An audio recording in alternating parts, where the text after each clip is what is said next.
Welcome to Annette's Duets. Today I'm so thrilled to be on location in Malibu Canyon with a return guest, our first return guest, Yay. who happens to be a recording artist, a producer, a singer-songwriter, and one of my favorite people to sing and play with, my dear friend, Mairead. Yay. Welcome! Thank you. Welcome to your home, actually. Yes, and welcome you to my home. But thank you so much for having me back. This is so nice. I'm so delighted to have a first-time return guest. Yes, and the reason, well, there's just so much to talk about. Let's just start with this. The last time I saw you, we were in the pandemic and we were trying to make sense of life. Yes, You indeed. were still reeling from the loss of your producer, Jimmy Zhivago. That's right. And it was interesting though because your husband was teasing you about being in a very prolific moment. That's true. Yes. And I should say that he was correct. Okay, so since the last time we've met, you have indeed been prolific, Mairead. You started by releasing lots of videos from your catalog just to keep things flowing. That's true. And then you made a beautiful video of one of the songs on your new releases, which we will talk about, called You're Not Alone, Sister, right out here in Malibu Canyon Park, right? Yeah, that's right. Stunning. And you've been hitting the festival stages. Most notably, late was the Session Yes. Festival in Boston, which I got to see. Beautiful. In fact, the last time I saw you, I teased you about singing in the rain at the Topanga Festival. Oh, I'm all the way to Boston, and guess what? It was raining. I was wearing a poncho. Full-blown storm, actually. But we weathered it. But you got to play. Yes, I did. That was the It thing. was You got to amazing. play. So, and it was epic for sure. Rock star stuff.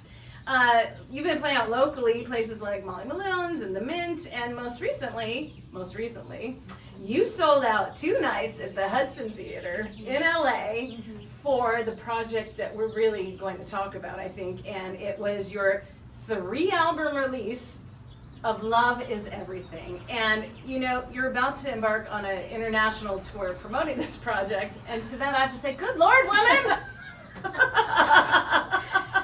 Well, you put it like that, it does sound like I've been busy. Woo! It's just every day. I know? think you just need to working. breathe. And so again, I need to stop talking and let this woman start talking, but I think we'll begin with the Love Is Everything project. You want to get going and talk just a little bit about how that came to be? So, after Jimmy passed, it really kind of stopped the momentum that I had been on in that moment. And I was just starting to pick up the pieces of that to figure out, okay, what's next for me. Obviously, I still have incredible band members that I've been working with for years and years. And so I knew, okay, we'll go on and we're going to make more records. And then COVID happened. And then that just, as you said, it put us all in the weirdest tailspin of life. But during that time, I just kind of got this message in a few different ways. I had been thinking about doing a covers album for quite a while because there's so many incredible songs from artists that have inspired me over the years that I had started to play on piano and guitar and bring my own energy to them. And I was like, oh, that could be interesting to do that because, you know, I had legitimized myself as a songwriter enough that I felt I could go and do a covers album. And then I had a whole bank of songs and had started writing some new ones to create another original album. And then I think it was the Jimmy is still very much with me. I feel him whenever I'm going to music or have a funny thought and need his opinion. I just can feel him laughing and giving me that opinion. And we had all this footage of and recordings from over the 10 years of the Muse Garden that Jimmy was there for most of them. Explain what the Muse Garden is. So the Muse Garden is an oversized pergola that's in my back garden here, in our back garden, that when we first moved into this house, my husband was like, oh, honey, there's your stage, because I wasn't able to tour, because I wanted to stay at home and raise my voice, which we had talked about before. And the Muse Garden stage really became a thing, and it's really beautiful, sitting out on about a quarter acre, and people come and bring their wine and their cheese, and we create music under the stars, and it's become a very special thing when I'm able to do it. And also for me, it's like feeling like you're at the Greek theater, and in a backyard. It's amazing. And with the moon rising, oh gosh, and the birds singing or the frogs croaking. Anybody who's been can tell you it's epic. Yes. So thankfully, because of my incredible engineering music right hand, Chris Furman always insisted that I should record everything, and so there was this music of live shows that the songs change in a live experience. They come more alive, and they do different things. And Jimmy had done some incredible solos, as well as Jim Goodwin, and then all my musicians. We had these beautiful moments. So I went, oh, what about doing a live album of everything? Yeah. And I get goosebumps as I say it, because it meant that on my next release, Jimmy was still going to be on the record. It's incredible. And so Love became the covers album, the songs that I love, the artists I love. The Is album is my current releases, my material, and the Everything is a live album of all the years that we recorded those shows when I was raising the voice. It's so fun for me because I'm like, oh, I was at that show. Oh, wait. Oh, I got to sing at that show. Yes, yeah. yes. So for me, That's listening to the album is a joy. So that's a whole other thing that's happened since we last talked. Yeah. You know, you and I were already singing together in the Mama Bears, but as I was developing my new show without Jimmy, getting in new guitars, so Jimmy's nephew has continued to play with me. He's amazing. But then I was like, you know, I really need some backup singers, and who was standing right there going, hey, I can do it. And it's, yeah, like, I think my phrase is, I want in. She wants in, and Yeah. she's in. Yeah. Because I don't know if it's too early to say, but this lovely lady on my left is going to be coming on the road with me. We're going to talk about that. Yes, we'll talk Yeah. about that. Okay, Yes. so we had the opportunity to play some music earlier, and I wanted to begin backwards. I want to start with the Everything album, because we are sitting right near the Muse garden, and then in the Muse room, which is inside the house with your gorgeous piano, we got to play some music. And so we started, I'm going to go backwards with the Everything, and we did a song called Change. Can you talk about that? So Change is a song that I wrote like very early on in my 20s, when I really started to become a singer-songwriter. And it's, among one or two others, it pretty much is like the core of my catalog. And again, when I first recorded, it's on the Dawn of Revelation album. Jim Goodwin recorded a really awesome version. But then when I do it live, it kind of shifts. It becomes a very band and rock moment in the show. So I wanted to capture that, and I wanted to get that on the live album. So we got to play it in the Muse room, and here it is. It's Change.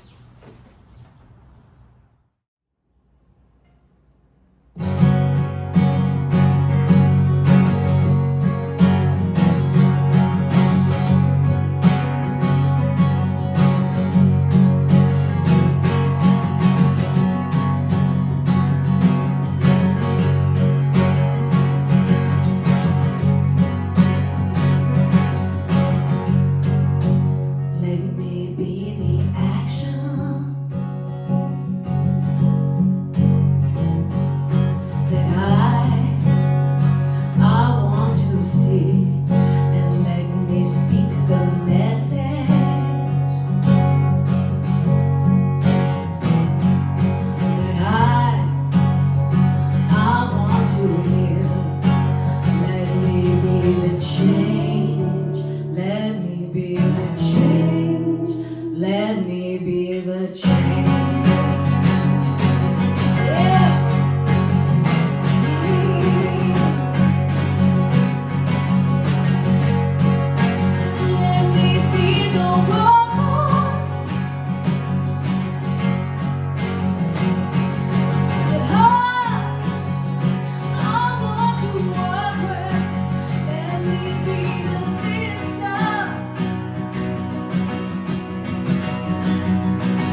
for humanity to ever look, the change will start each of you. Oh, be the change. Be the changers, and let me be the lover.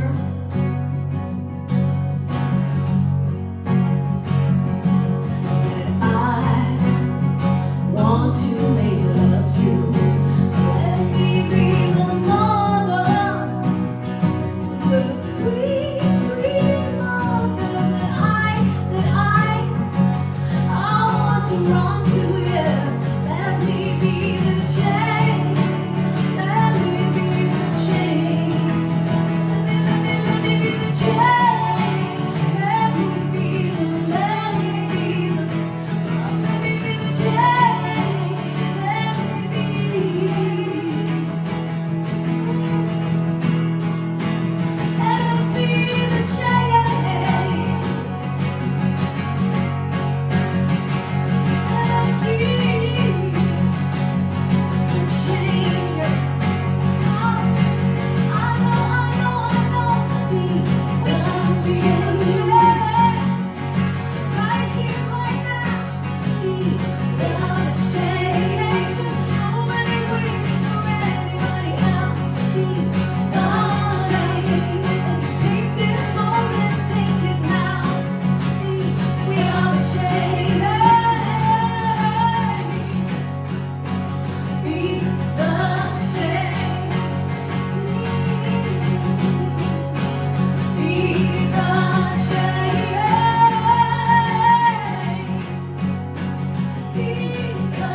I hope you enjoyed that as much as I did getting to play with Mairead. It was just so much fun for me. Yes, love. Okay. Anyway, we started to allude about touring.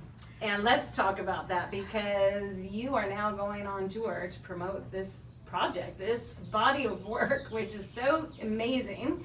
And I think you're going to start in Oregon. You want to talk about that a little bit? Yeah, so I mean, it's a mini tour, Yeah. but it A is tour nonetheless. it is getting out of the garden and my living room, That was which the goal. is pretty great, you know. And I've been doing that here in LA, playing Yeah. in clubs.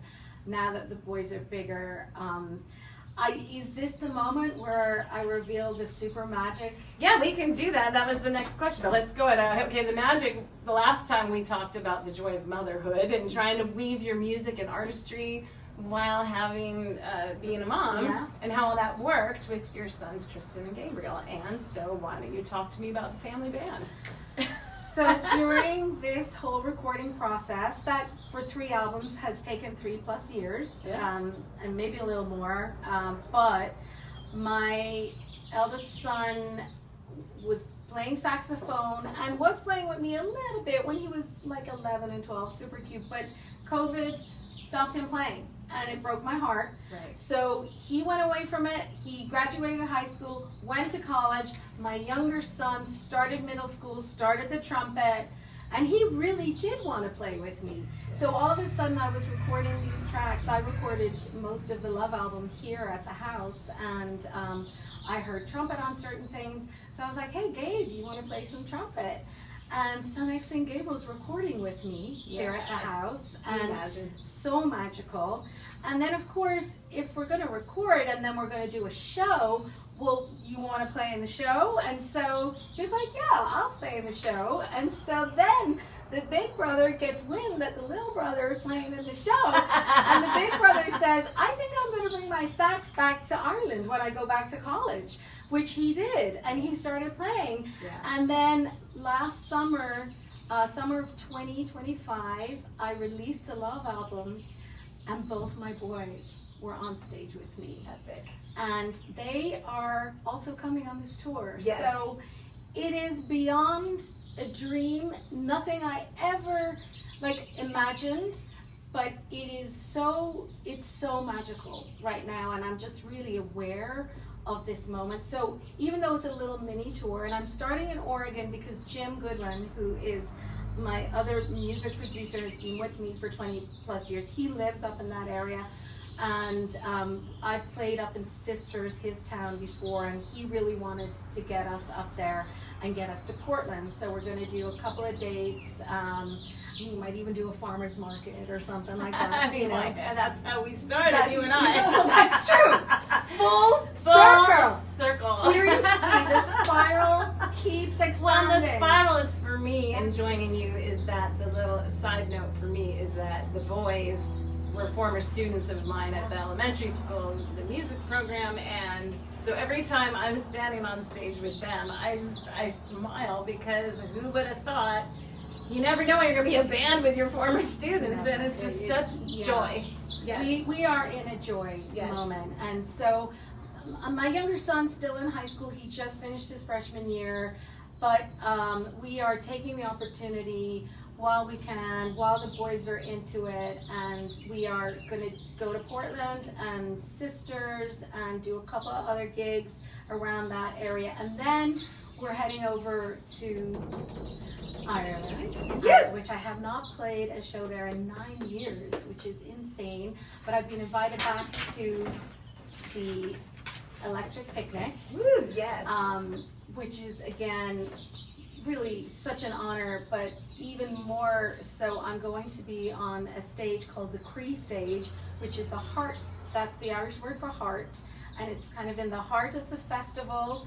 I am playing on Saturday in the afternoon, which is in the timeline of the heart of the festival, and I'm playing the Love Is Everything 3 album, and it just feels, I'm in this moment, I'm in the flow, and I'm just in super gratitude and going to soak up every moment. I mean, what else can you say about that? And so, talking about everything sort of being in the flow, let's go back to your material, which is the Is album. Yeah.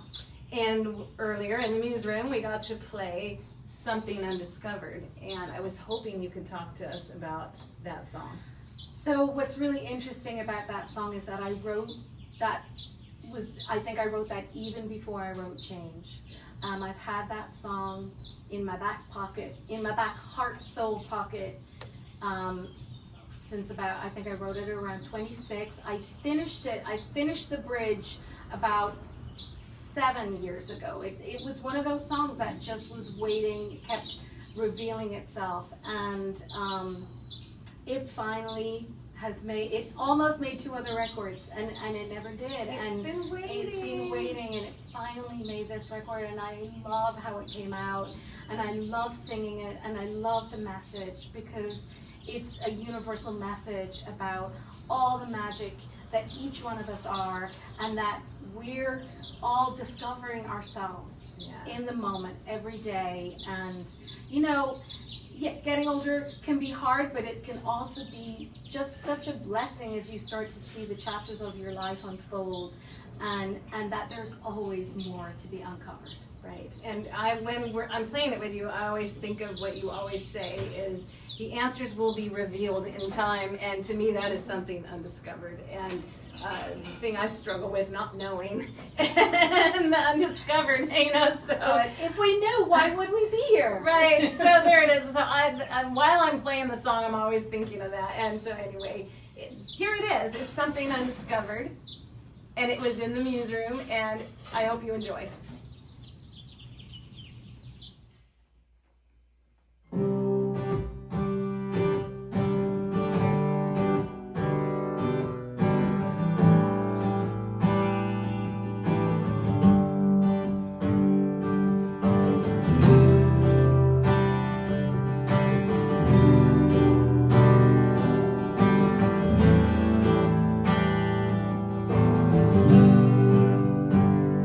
There's nothing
enjoyed that as much as I did playing it. Yes. Okay, so you mentioned flow earlier, and I was hoping that you could really elaborate because you and I've had a lot of discussions lately about being in the flow, and I hope you could talk about that.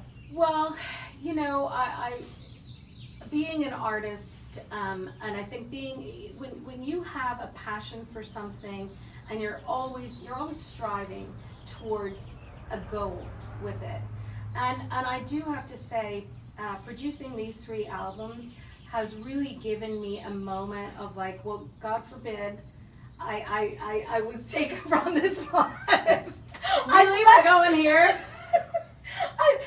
I feel like I've left something good, you know, I've left several good things, but it's like, let's be honest, viewers, we're over 50. And I don't know about you, but when you get, I do hope that everyone gets to a point in their life where they're able to actually stop the striving and start smelling the roses, because, you know, things will change, and through making this record, I feel like I've scratched so many itches, personal itches of things that I wanted to stretch myself to achieve, from producing to playing piano, mastering it and continuing to master it at where I play from, and to selling out nights in LA, and that Hudson Theater show was magic. it was magic. Yes. It was magical. The people who came, the band that we were playing with, I just feel so lucky with all the support I have around me, on stage, and my fans that come to the shows, and I want to slow down and just enjoy every moment of that while it's still happening. And you know, I have lived my life a lot on nervous energy, you know, because especially parenting is a lot of nervous energy, taking care of ailing parents, you know, our world right now is sort of, the base level seems to be nervous energy that we're operating on because of everything that's happening in the world. And my protest against that, for me personally, is to go, you know what, I'm going to step right back and start to slow and allow things to flow. And if I can plug into that energy, and then that's what I'm bringing to my performances, maybe I can spread that so other people get to slow down too. Because there's one song that, in Running to Stand Still, which is on the it's on the Everything album. It's a cover of a U2 tune, but in the show, I had you and Lisa, my other background singer, start to sing this stand still while I'm singing over you. And I think right now we're at a moment where a little standing still goes a long way.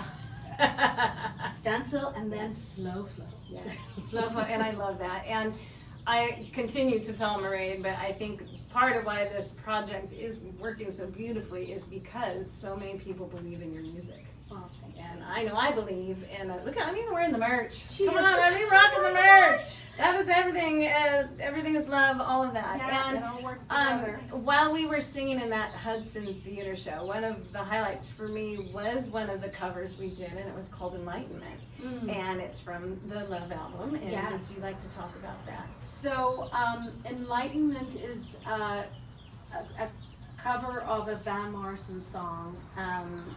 Van Morrison's one of Ireland's most celebrated songwriters. He writes amazing lyrics. And this is an old one. And I've sort of reinterpreted it, slowed it down a little. And to me, the words, every time I sing it, they're so profound.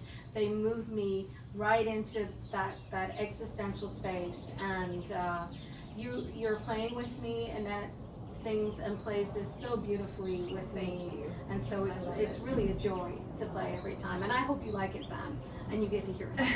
And we did it in the Muse room at Mairead's beautiful piano, and I just really hope you enjoy it as much as I did getting to play it with you. So here it is, Enlightenment. Chop that wood, carry water. What's the sound of one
I really hope you did enjoy Enlightenment as much as I love playing it with Mairead. I know I keep saying that, but it's just true how much fun it is for me. I just love playing, and I love playing with you. So Well, it's beautiful, like hearing you sing those harmonies, like the blend, it's magical.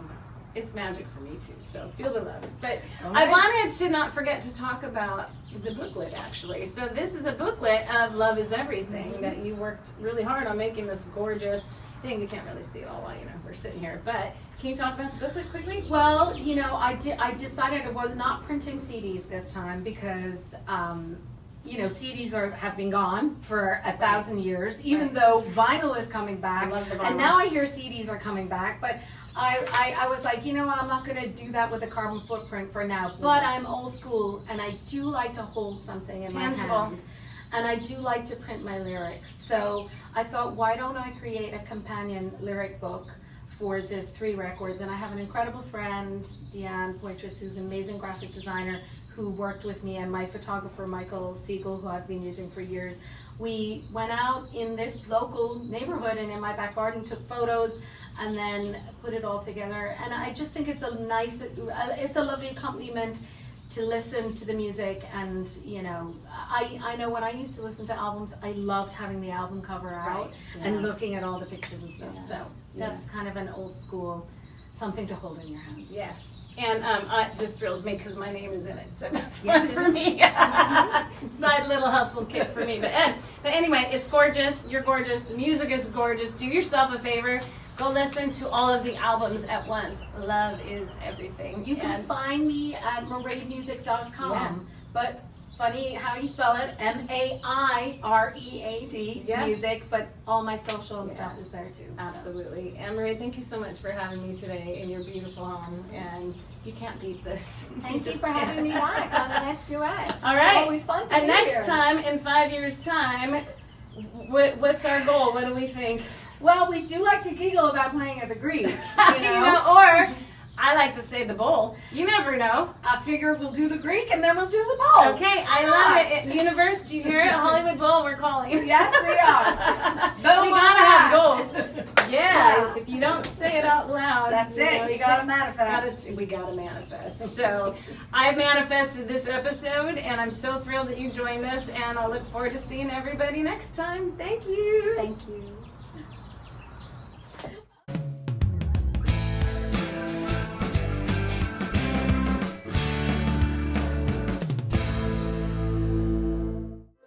Okay, that's it.